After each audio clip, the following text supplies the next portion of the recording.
crow this early? You did fine, Earl.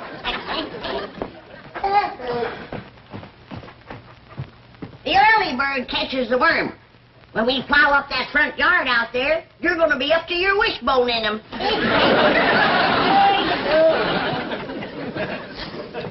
You'll start plowing the first light of daybreak.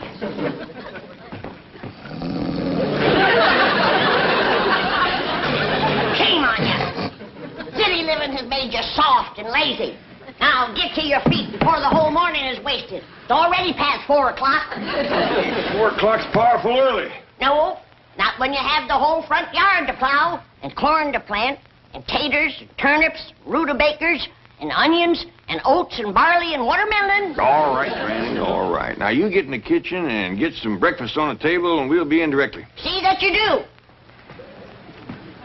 Let's eat us a good big breakfast, Jethro, because you and me are going to be pulling that plow. Paul? No, Ellie, now, I know you're strong and you're willing, but this here is Beverly Hills, and it just wouldn't look right for a young, pretty girl to be pulling the plow. No, Ellie. Uncle Jed, what Ellie's trying to tell you is that we went out last night and got a mule to pull that plow. You did? Well, yeah, like you were saying, this here is Beverly Hills, and we got to keep up appearances. Where is it? Well, it's tied to that big tree out back. well, Jethro, he didn't look too happy there, so I bedded him down. Good girl, Ellie.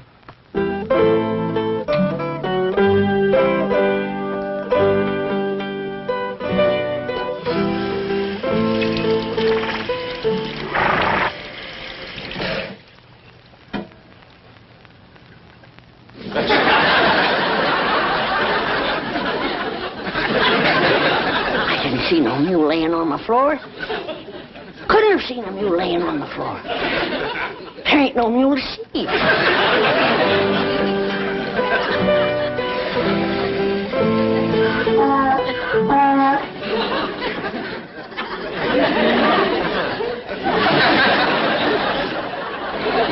How's it going, Granny?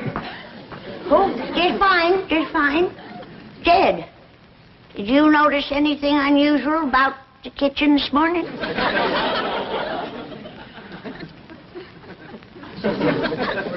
Nope. Unless you mean that mule sleeping on the floor over there. Oh, praise be, Jed. I thought I was having visions. Who brought him in here? You know as well as I do who's always bringing outdoor critters indoors. Well, see if you can get him back outdoors again. I don't cotton to mules laying around my kitchen. Tain't neat. I'll take care of him. Now then, young feller, if you'll just come along with me quietly. Don't rile him, Jed. I got kicked by a mule once. I want to tell you, it smarts. Henning, can I help you? You can help your pa get that mule out of here. You sure can. You won't move for me. Well, y'all just stay here and I'll talk to Nelson. Nelson? Come on, Nelson. If she could just talk to folks the way she talks to critters, we'd have us a politician in the family. Well, get that mule bed out of here and wash up for breakfast, all of you.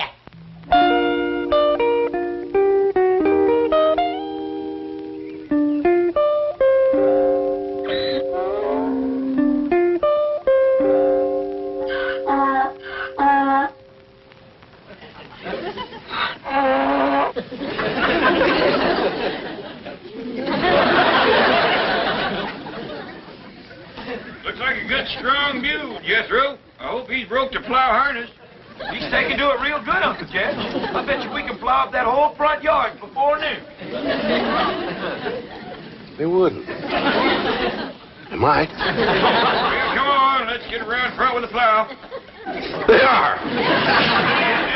Haul, mule, haul, haul, yes.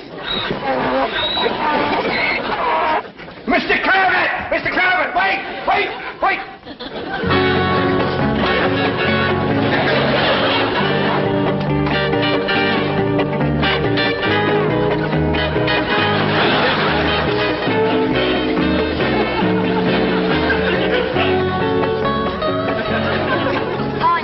Bringing the plow.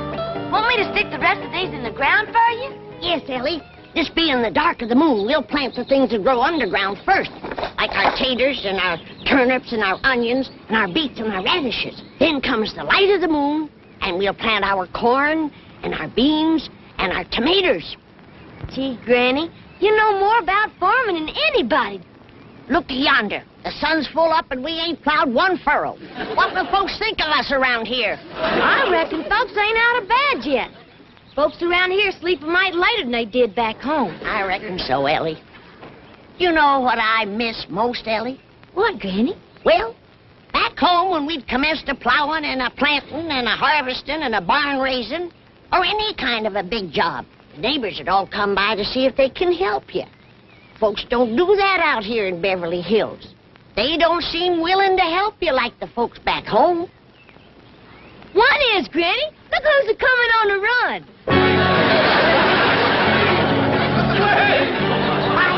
I spoke too fast. He ain't only willing, he's anxious.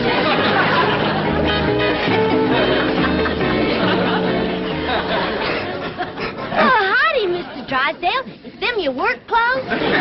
So, Ellie, and just because you're such a nice neighbor, I'm going to let you plow the first furrow. But unless you've got tough feet, you better put on some shoes.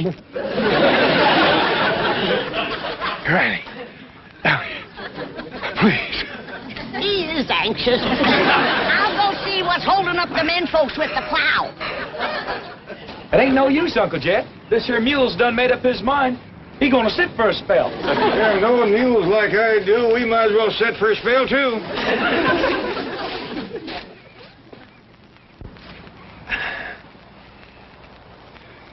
You know something, Uncle Jed? You're smarter than us. This sitting beats plowing any old day.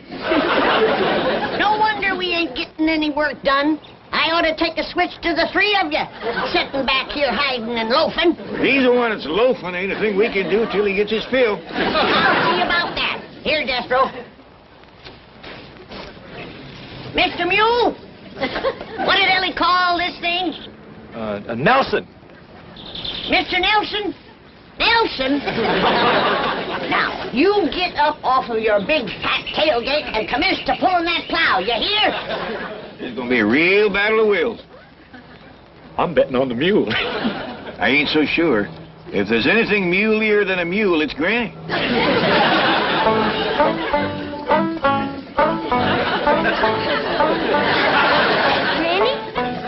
Granny? Ellie Mae, you busted the spell. Another minute and I'd have had that fella buffaloed. What's the trouble, Ellie? Mr. Drysdale said if we go to plowing up that front yard, a whole neighborhood will come storming over. Well, that's dandy. We got enough work for all of them. Well, I think you better have a talk to him, Granny. Sure is stirred up. All right, but you get that mule on his feet. Nelson balking again, is he? That's a fact.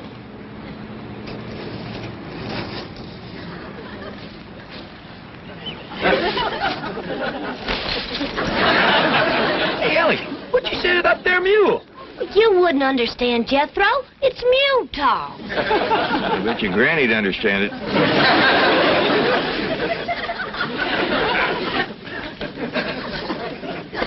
Hold on there. What are you doing? Granny, you can't grow things like turnips and onions here in front of the house. That's turnip and onion soil if I ever tasted it. You can't grow anything. There's a zoning ordinance here. Now you tell me. I already swallowed it. Bless you. Thank you. Granny, you don't Bless you again. You better get some shoes on your feet. Hi, Mr. Drysdale. Hey, Ellie got the mule up, Granny. And Uncle Jed will be here with the plow directly. Bless you. I've got to get home and get some clothes on or I'll catch pneumonia. Promise me you won't do anything until I get back. I've waited as long as I'm going to wait. Jethro, you take him in the house and put some shoes on him and some dry clothes. Okay, Granny. Come on, Mr. Drysdale. No! Hey, you better never say no to Granny unless your hide wants tanning.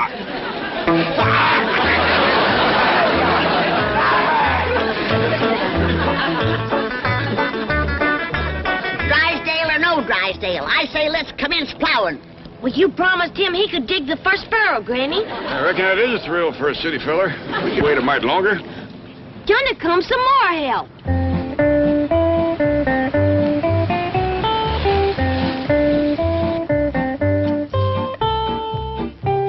What in the name of Secretary Secretary Freeman are you doing? We're fixing to plow and plant. What does it look like we're doing?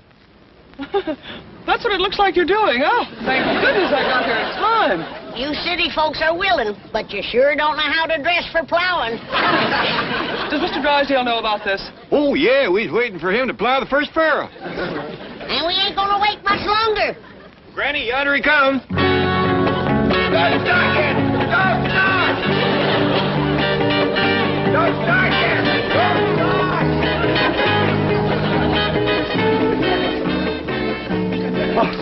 It is Mr. Drysdale. I reckon he ain't done much plowing or he wouldn't be so all-fired anxious. Miss Hathaway, am I glad to see you. The Chief, you can't plow up this front lawn. There's a zoning ordinance here. We figure a little fertilizer will take care of that. Have you taken leave of Oh, shut up!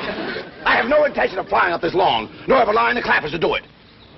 What did you say? Now, Granny, Mr. Clappett, let's all go into the kitchen, sit down, have a nice cup of coffee, and talk things over, eh? That's a city farmer for you.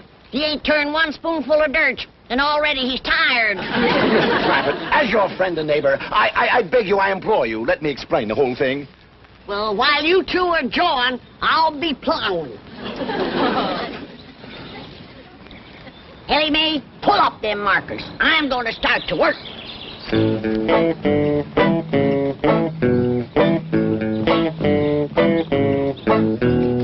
you! Ha! Let's go!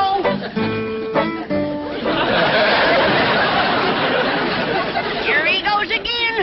Ellie Mae, get that Beverly Hills jackass on his feet. Should I, Pa? Well, Mr. Drysdale seems right in earnest. Reckon a little confab first won't hurt nothing. Granny, may I give you a lift to the door? Yes, take them. These the lazy ones. But, Mr. Drysdale, we done scouted the whole estate and that piece of land out front. That piece of land out front there. Jethro, that's the third breakfast you've had this morning. Oh, Uncle Jed, plowing gives a fellow an appetite. But you ain't plowed none yet. Oh, I know, but we've been talking about it since 4 this morning, and it's got me starving. Well, take it into the pantry. You're making more noise than a heifer going through a dry thicket. Gee whiz, just because a fella gets hungry talking about plowing, you got to throw him out of the kitchen. Why don't you ever talk about Ellie Mae? She eats just as much as I do. You got to pick on me. No, I try my best. Well, now, as I was saying, that piece of ground out front is the best on the whole place for gardening. It's nice and level. It's got no stumps or brush to clear. It's handy to the house, and it's handy to the street. So as Granny can set up a little stand and sell some of the stuff she growed. Well, I reckon Mr. Drysdale got up a mite too early for a city fella. Ellie Mae, give him some more coffee. Mr. Clappett, your neighbors in this lovely and exclusive section would never accept such action. They would originate petitions. They would bring legal proceedings. They would take every means to protest vigorously and vociferously. You mean to get him riled? Exactly. Well, now, we sure don't want to do nothing to rile the neighbors, but Granny's powerful set on plowing and planting that piece of land out front. Mr. Clappett, I will explain to Granny that in addition to the aesthetic depreciation and the local hostility that would obtain, the net results in volume of produce weighted against value per acre would make the entire venture economically unfeasible. Well, if you're going to explain it to her that way, I might just as well start plowing. You gonna tell Ellie to get that mule up, or am I gonna have to start turning that ground by hand? Well, Granny, just bank your fire for a minute. Ain't you done jawing yet? No, not quite. What time is it? Almost straight up for 9 a.m. Hear that, Jed? We've done wasted the whole day. Hey, pour your Granny a cup of coffee. You want to do your granny a favor? You get that four-legged friend of yours to pull in the plow, like he was paid his bucket of oats to do. Granny, a dashing without Pa tells me it's all right to do. Are you going to tell her? Not right this minute. Now, sit down. Setting is for hens, not for farmers. Now, I'm going out there and look that mule in the eye till he does my will. And I want to warn you, Jed Clampett, you're going to own a mule with a powerful headache and a broke spirit. Now, mule, You gonna get up and pull that plow? I say air. All right. I'm gonna put the mule hex on you. Oh, think it's funny, do you? All right, Mr. Mule. Look me in the eye.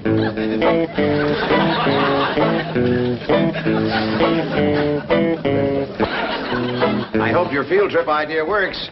That little woman out there is harder to convince than a bank examiner. Don't worry, Chief. I shall carry the message to Garcia, or in this case, to Granny. Well, I'll change clothes and get down to the bank. Lots of luck. Now then, shall we put Granny in the front seat with me?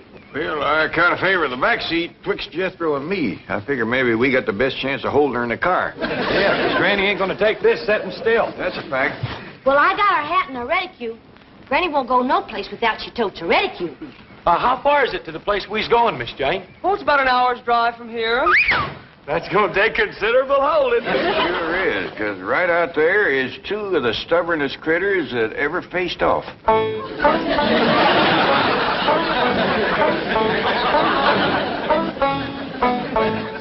You're getting a headache. You're getting a headache.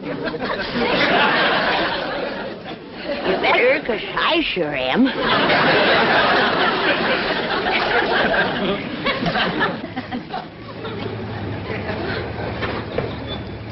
Come on, Granny, we's all going for a ride.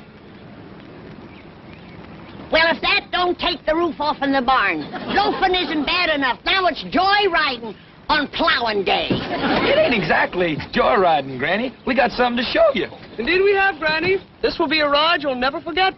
That's for sure, because there ain't going to be no ride to remember. The pleasure is considerable if you come, Granny. Miss Jean's going to show us all about gardening and crop raising. That'll be the day when a city woman can show me. Jethro, I reckon in order to save time and palaver, you'd best fetch Granny along. Granny, you know I got to do whatever Uncle Jed says. Come on, Now, you have yourself a good time till we get home. There's lots of food and water, and you can go for a swim in the cement pond if you want to.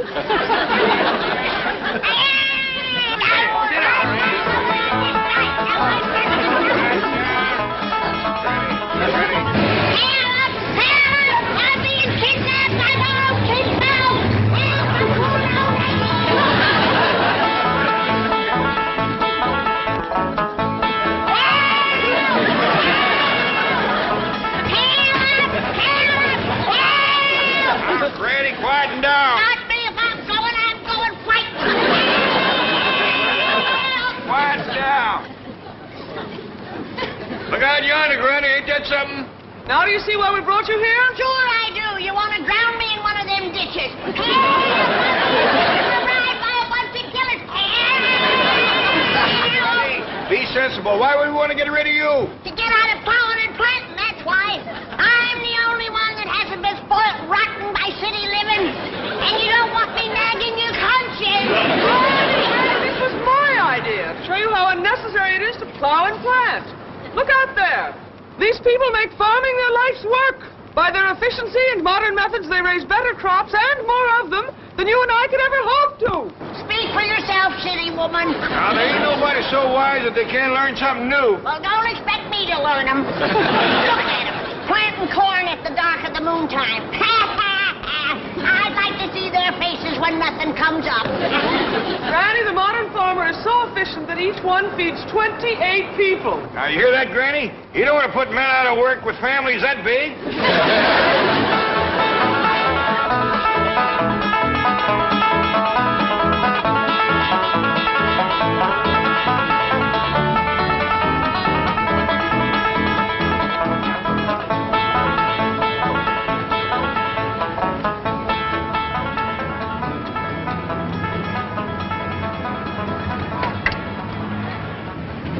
How come we're stopping here, Miss Jane? We's only a half a mile from home. We got plowing to do. Granny, ain't you convinced yet? Precisely why I stopped you, Mr. Clampett. I have something else to show Granny, and I think you'll find it very rewarding. What's that mean? I think it may. you're going to get a reward. In that case, get out of my way.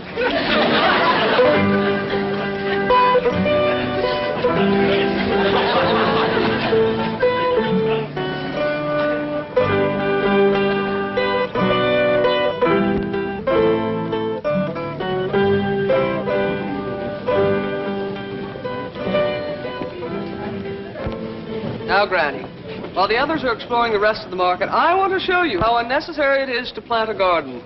Look, could you grow a watermelon like that?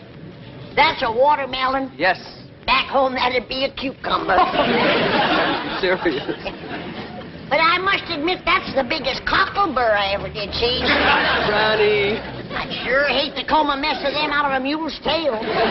Granny, this is a pineapple all the way from Hawaii. In fact, there are fruits and vegetables here from all over the world. Come on. Ah. You know what this is? It looks like a hairy hickory nut. It's looking back at me. This is a coconut from the Philippine Islands. And over here are bananas from Central America. And here are nuts from South America. Well, that's one thing they don't have to bring to California. Nuts. Granny, you just won't take me seriously, will you? Well, everything's so mixed up out here. It's got me discombobulated. Now, everybody knows that you plant turnips on July the 25th. But out here, you can't tell the difference betwixt July and October. Well, why bother to plant them all when the best in the world are here at your fingertips? Look at these turnips. Well, now you got me beat. I once growed a double turnip, but I never pulled 4 out of one hole.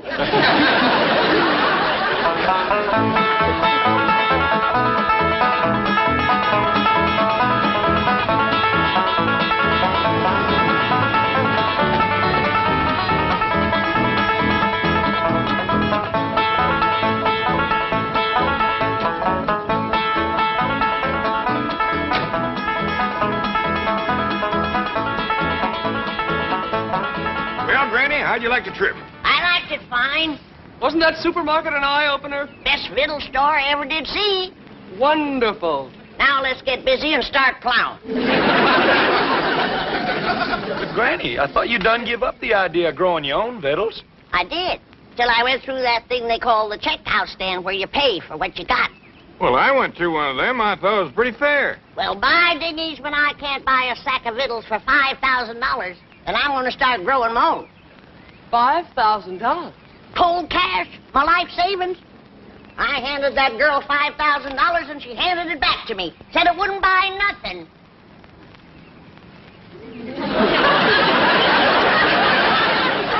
Well, no wonder, Granny. It's Confederate. So am I.